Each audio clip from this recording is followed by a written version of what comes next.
Hey, plaisir. Aujourd'hui, nouvelle vidéo.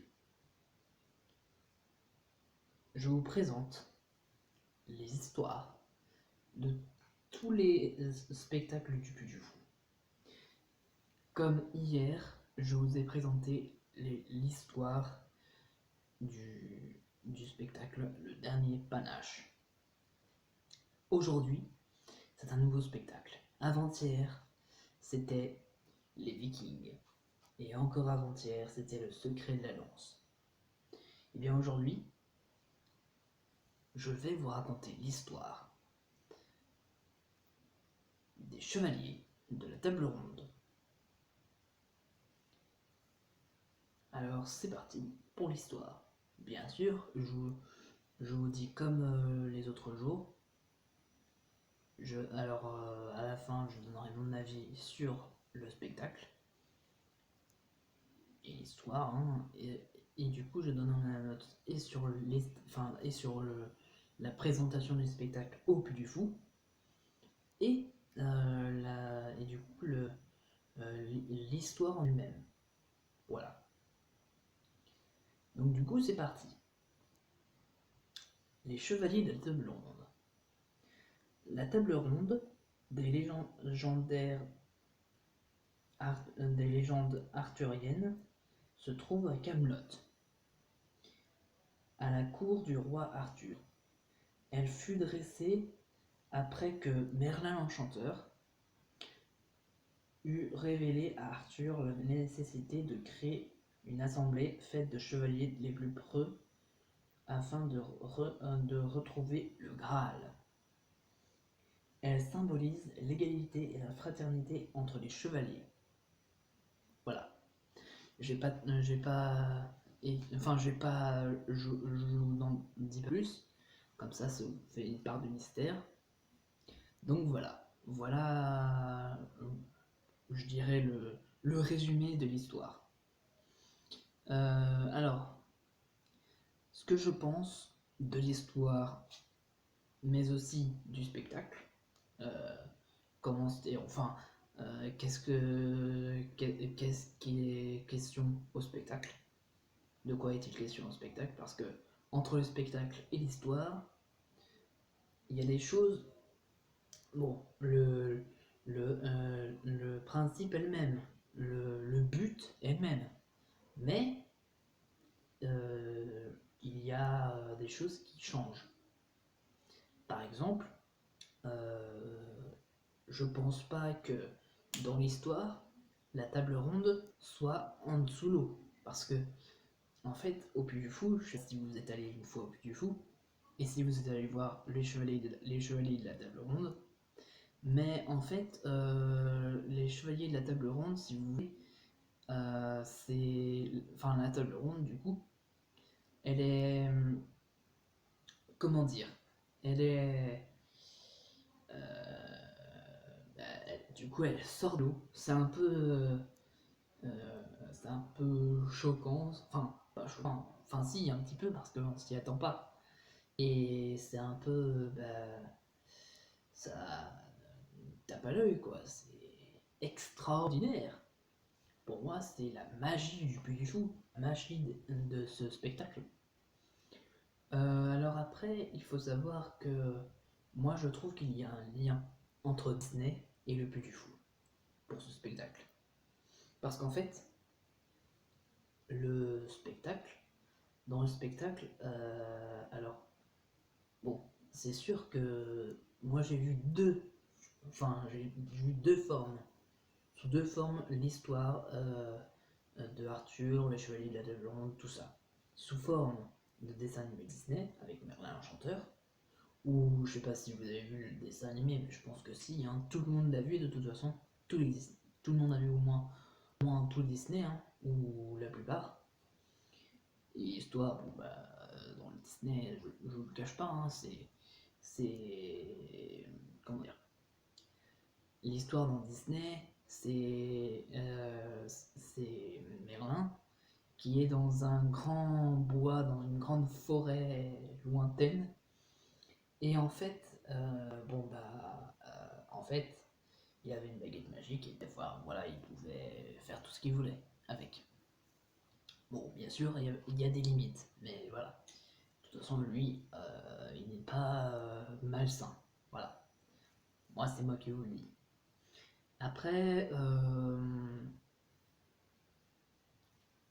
bon, à un moment donné dans le dessin animé, je sais plus comment, mais Merlin.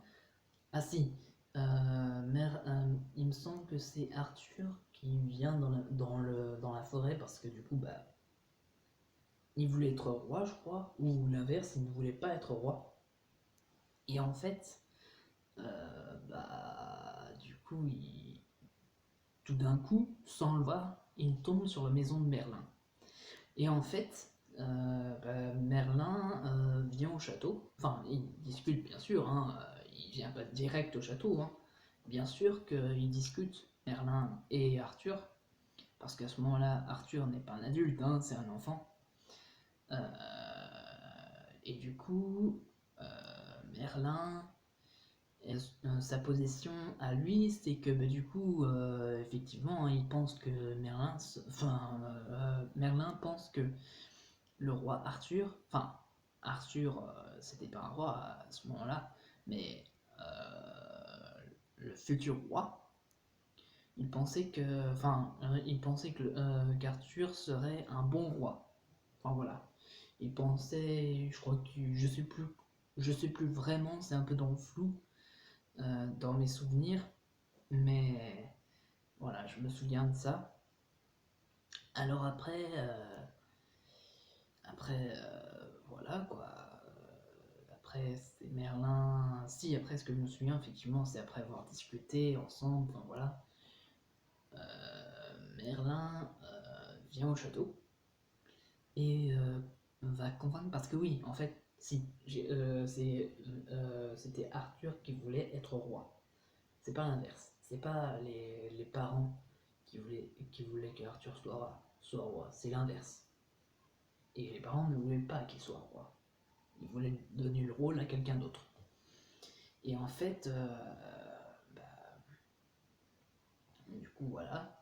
Et du coup, après, Merlin, je crois qu'il déménage. Hein, après, parce qu'après, du coup, à un moment donné, Merlin a convaincu les parents d'Arthur pour qu'il soit roi, pardon.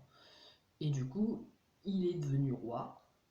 Arthur, à un moment donné, je crois, quand il était un peu plus âgé, on va dire. Et du coup voilà. Alors, du coup voilà. Comme je vous disais, Merlin vient habiter au château. C'est les parents de Arthur et Arthur qui l'invitent à venir, tout simplement habiter au château. Et du coup voilà. Et voilà comment se finit le dessin animé pour Disney.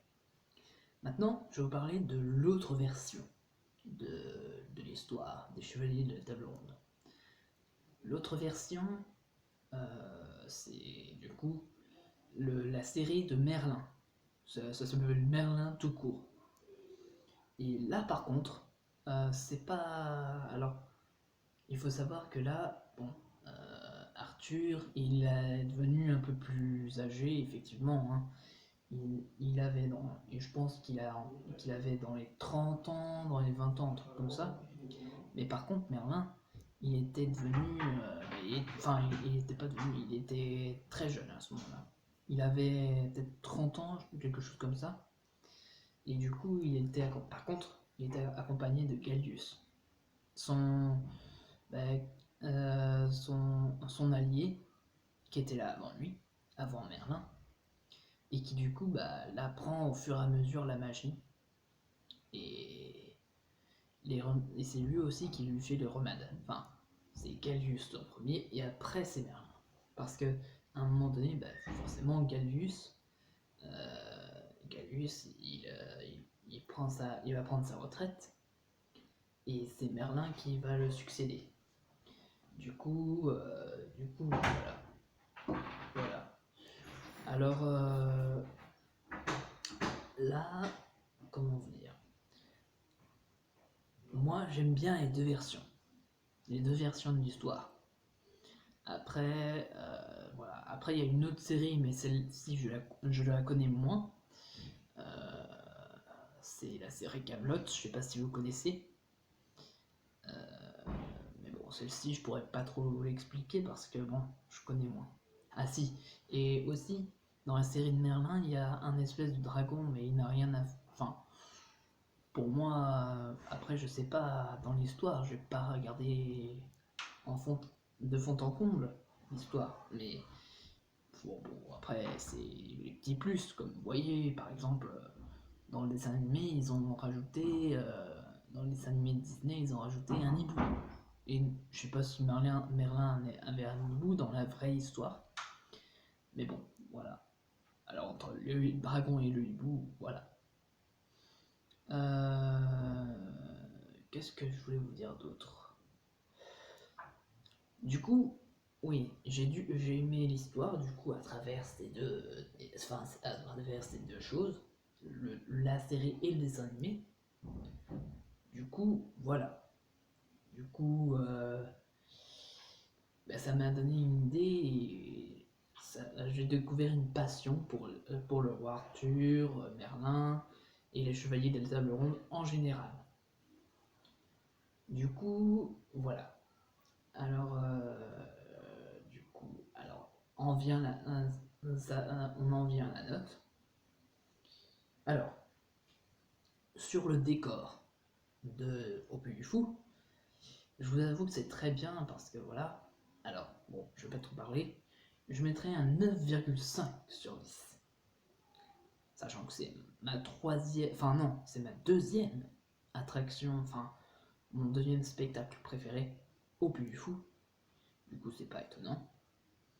Alors, du coup, ça fait du coup 9,5 sur 10 pour la présence. Enfin, pour le décor.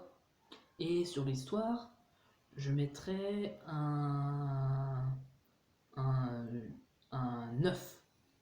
Un 9, parce que c'est vrai que c'est une histoire, ça me passionne, enfin c'est vraiment passionnant quoi.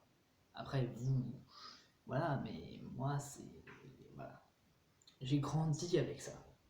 Le fait que, il y a surtout avec le dessin animé, le Merlin chanteur, mais bon, ça, on s'en fiche. L'histoire en elle-même, c'est très bien, aussi. Donc du coup, voilà. Alors, du coup, idem, je vais vous mettre dans la barre d'infos, en dessous là, un lien euh, pour que vous voyez la vidéo, bah, la vidéo plus en détail du spectacle. Enfin, après, ça vous met pas tout le spectacle en un coup. C'est juste une espèce de bande-annonce. Voilà. Après, il faut juste que ça vous... En fait, je fais tout pour que ça vous titille la curiosité depuis les trois autres. Enfin, depuis ouais, les trois autres, ouais, les trois, je crois que j'en ai fait trois, oui, oui, j'en ai fait trois depuis les trois autres, et là c'est le quatrième. Du coup, voilà. Bon, ben, je vais vous laisser parce que ça fait déjà 13 minutes que je vous parle. Sur ce, je vous laisse. Alors, n'hésitez pas d'aller au Puy du Fou, bien sûr, après le confinement, et si, voilà, et s'il n'y a pas de problème.